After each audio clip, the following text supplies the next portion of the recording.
여러분 안녕하세요. 북튜브 채널 써니피디아에 오신 것을 환영합니다. 저는 써니피디아 주인장 북튜버 써니 임선이고요. 여러분 구독 꾹 누르셨죠? 구독, 좋아요, 사랑해요.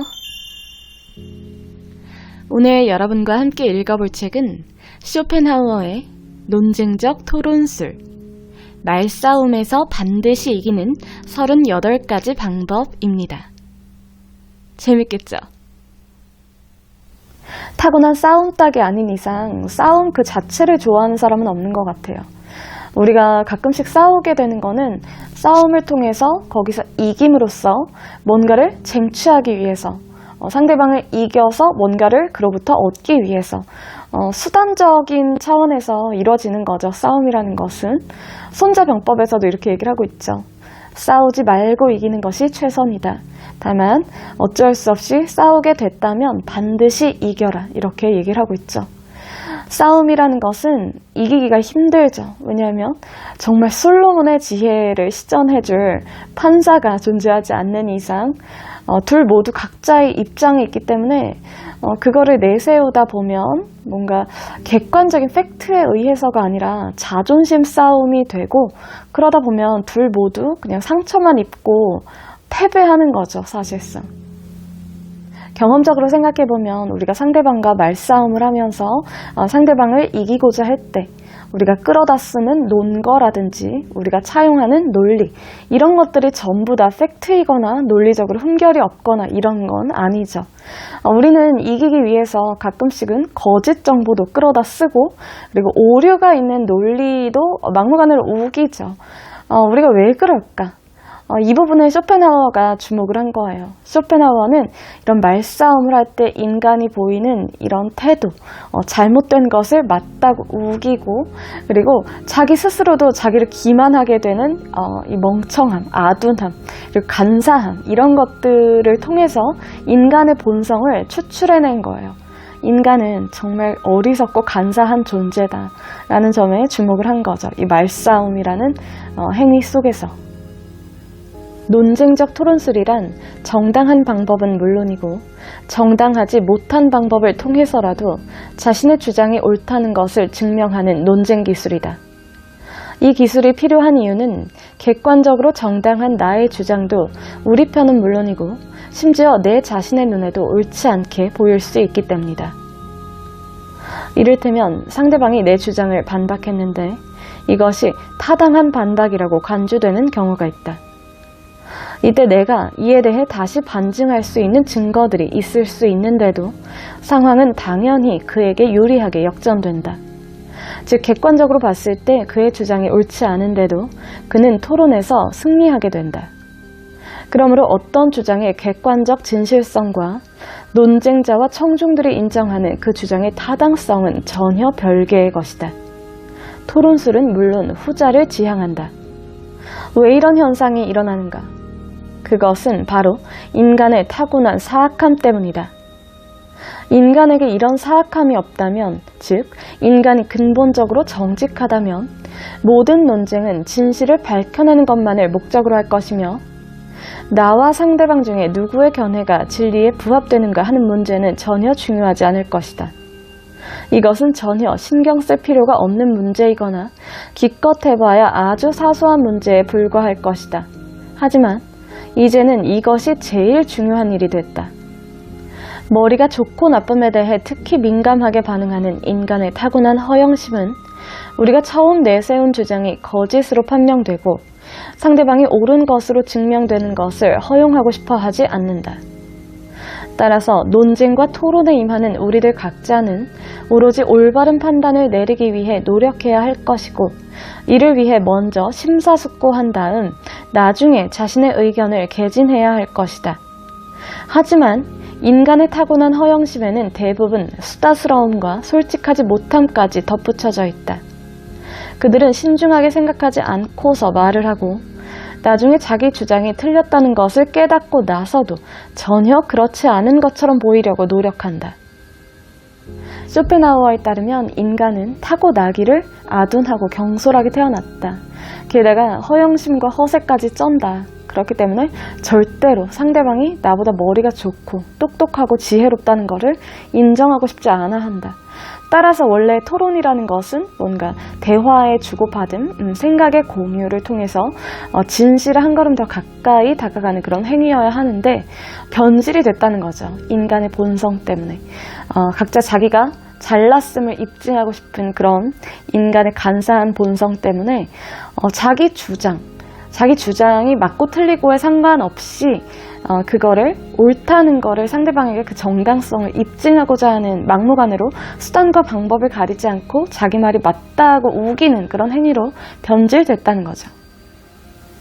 쇼펜하우어는 이러한 간사한 본성을 가진 인간이 서로 말싸움으로 맞붙었을 때 상대방에게 지지 않고 상대방을 찍어 누를 수 있는 토론의 기술 38가지를 이 책을 통해서 소개하고 있어요.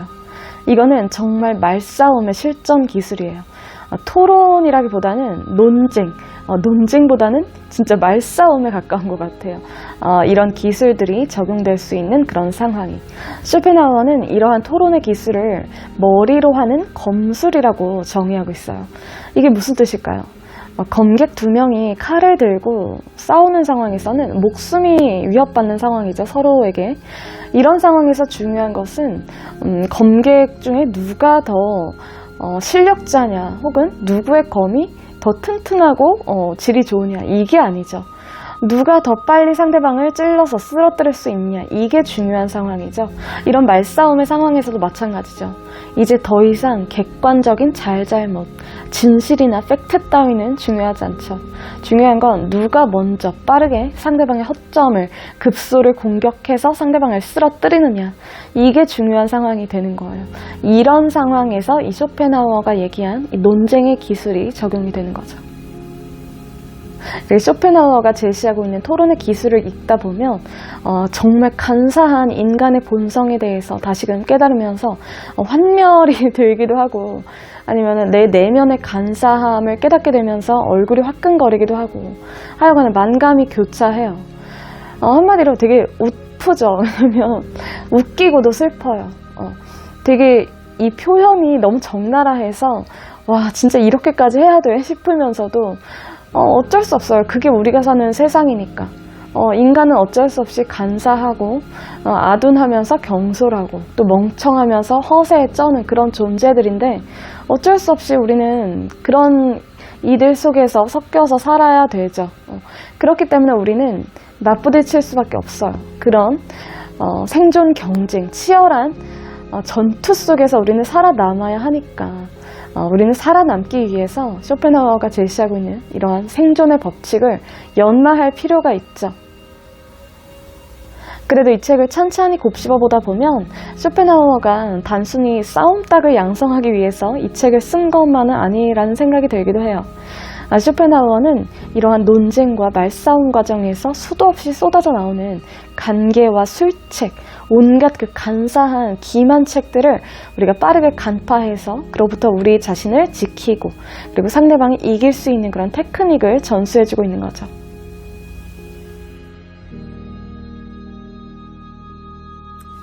상황이 불리하다 싶으면 재빨리 쟁점을 바꾼다.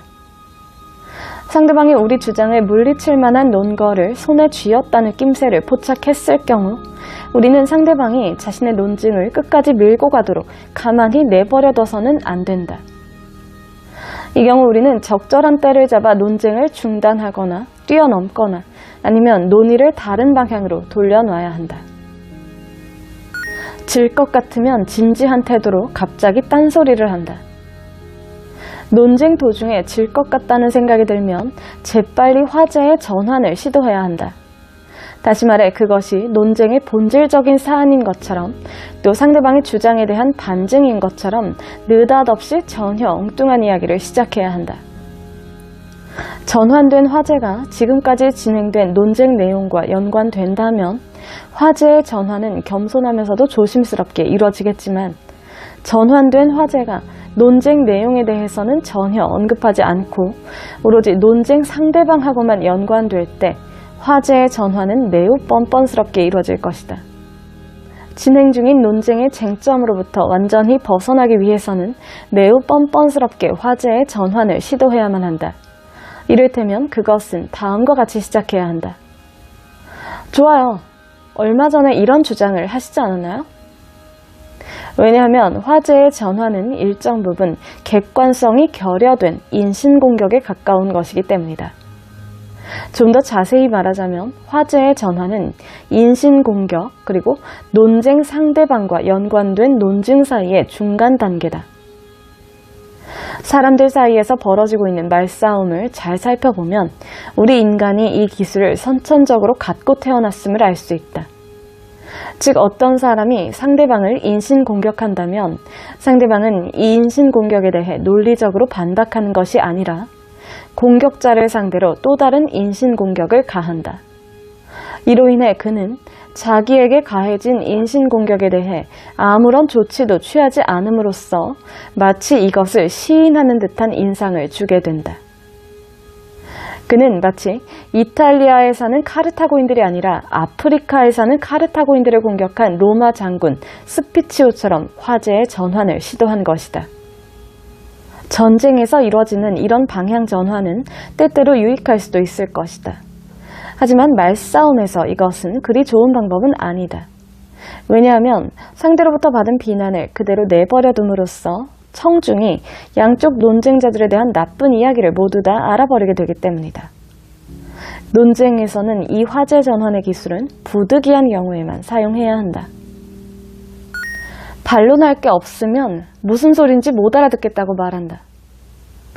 상대방이 제시한 근거에 대해 반론을 제기할 방법이 없을 경우 미묘한 반어법을 이용하여 자신이 무식해서 무슨 소린지 통 모르겠다고 말해버려라. 지금 당신이 말씀하신 것은 저의 형편없는 머리로는 도저히 이해할 수가 없군요.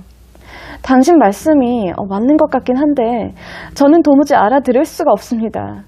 이 때문에 저는 그 어떤 판단도 내릴 수가 없습니다.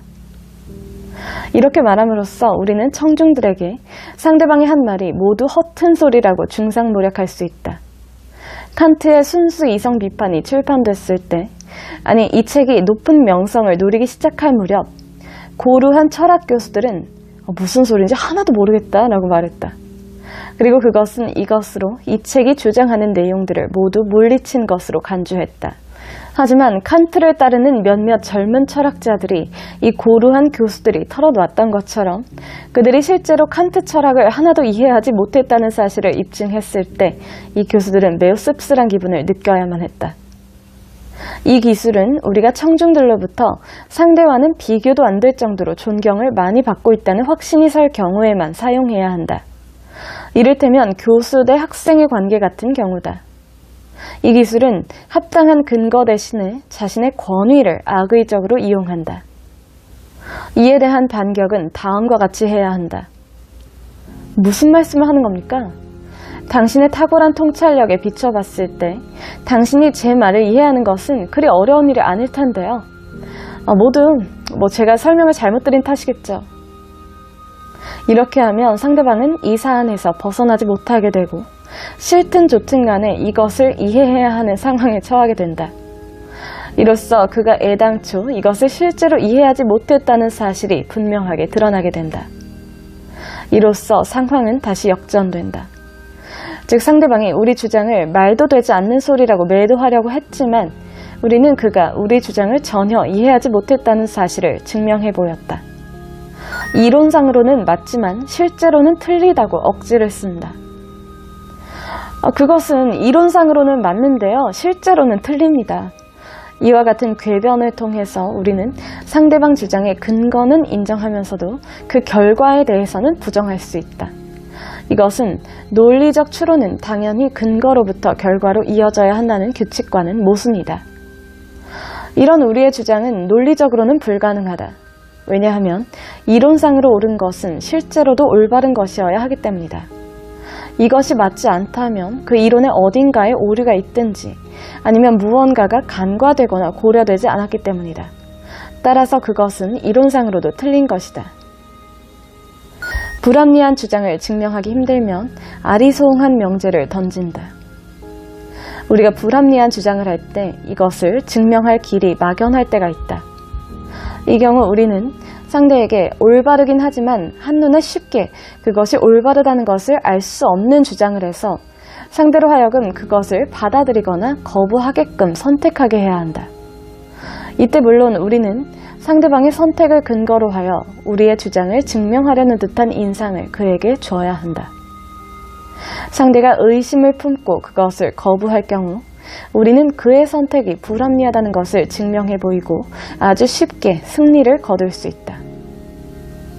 하지만 상대가 받아들일 경우 일단 합리적으로 토론을 진행하면서 계속 상황을 지켜봐야 한다. 여의치 않을 경우 상대의 대답으로부터 우리의 불합리한 주장이 증명됐음을 뻔뻔스럽게 주장할 수도 있다. 이 기술을 위해서는 극도의 뻔뻔스러움이 필요하다. 하지만 이것은 경험에서 우러나오기도 한다. 그리고 본능적으로 이 기술을 잘 사용하는 사람들도 있다. 인신공격은 최후의 수단이다.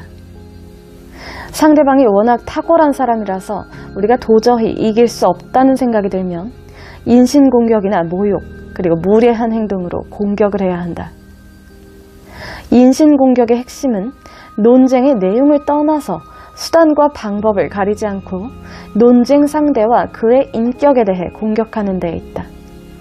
이것은 논쟁 상대와 연관된 논증과 구분하여 인신공격을 통한 논증이라고 불린다. 논쟁 상대와 연관된 논증이 순수 객관적인 내용, 다시 말해 상대방이 말했거나 시인했던 내용을 근거로 하여 출발한다면 인신공격에서는 이런 객관적인 내용을 완전히 무시한 채 논쟁 상대의 인격을 공격의 목표로 삼는다.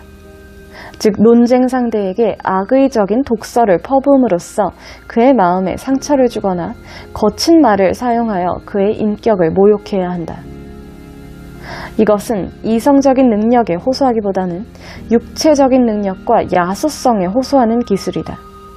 이것은 매우 애호되는 기술인데 그 이유는 누구나 이 기술을 유용하게 사용할 수 있기 때문이다. 이 때문에 우리는 이 기술이 매우 빈번하게 사용되고 있음을 눈으로 직접 확인할 수 있다. 여기서 문제가 되는 것은 상대방이 어떤 대응 기술로 나오느냐 하는 것이다.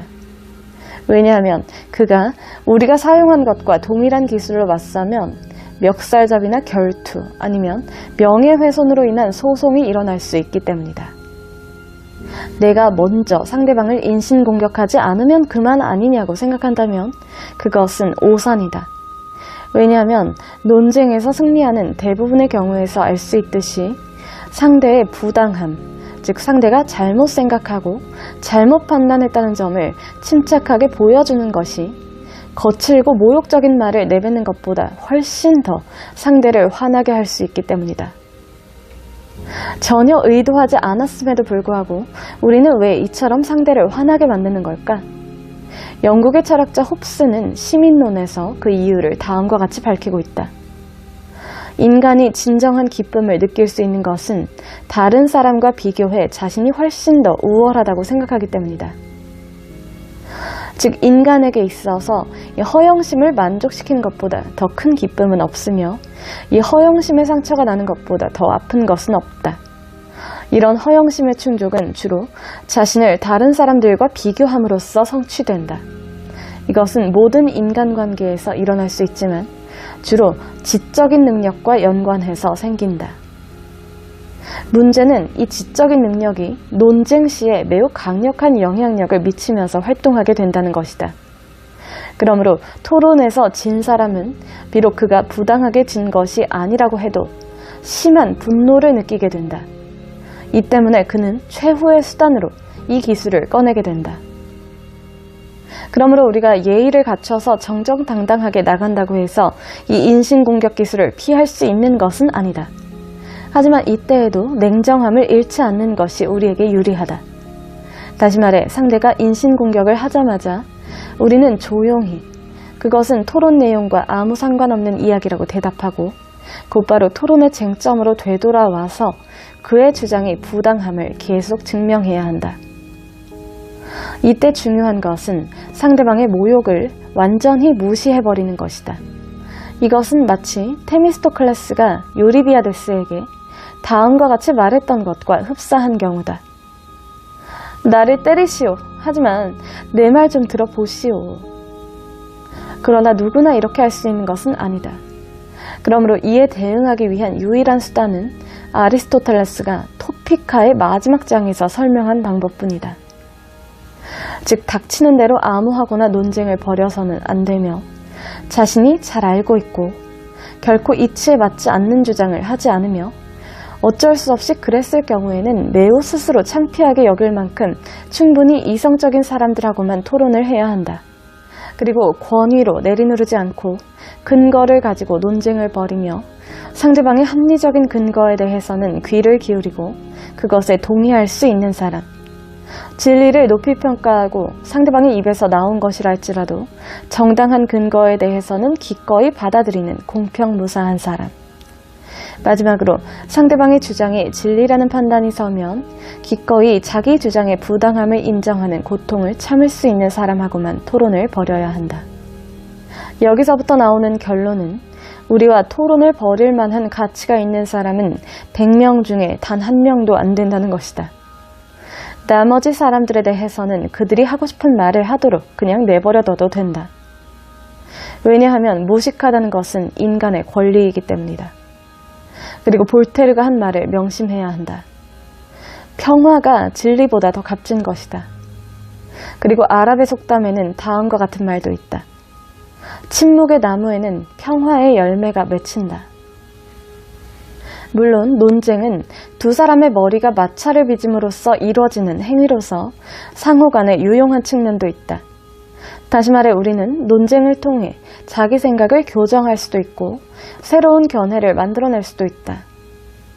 하지만 이것이 가능해지려면 두 사람의 논쟁 당사자들이 전문 지식이나 지력에 있어서 비슷한 수준에 있어야 한다. 두 사람 중 한 사람이 전문 지식이 없다면 그는 그 논쟁 내용을 모두 이해하지 못하게 되고 논쟁의 수준을 따라가지 못하게 될 것이다. 또 지적 능력이 떨어질 경우에는 논쟁으로 인해 유발된 격분이 그를 거짓말과 속임수 또는 야만성으로 유혹하게 될 것이다.